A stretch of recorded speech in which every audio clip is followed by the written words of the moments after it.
Şeytana hizmet etmek hep meyhanede olmaz. Bazen cami kürsüsünde de şeytana hizmet edersin.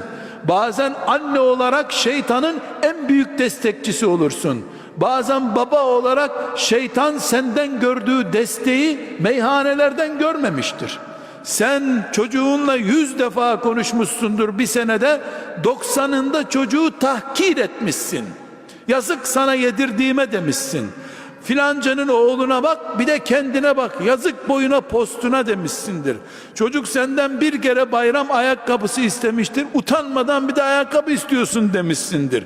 İttin, şeytan da çekti oldu. Sen kendinden ittikçe şeytana yaklaştırdın. Anası onu ittikçe şeytan biraz daha memnun oldu. Senin telkinatınla da okuldaki öğretmeni, filan yerdeki arkadaşı, zaten sen başarısızsın, boşuna uğraşman gerek yok dedikçe şeytan onu doğal bir abonesi gibi kabul etti. Sayende anne, sayende ey baba, sayende öğretmen, sayende güya arkadaş, şeytan bir adam kazandı. Alternatifsizlik şeytan politikasıdır. Allah ise 100 kişi öldürmüş, şu kadar ömrü heba etmiş en vahşi insanlara bile rahmetiyle muamele buyurmuştur.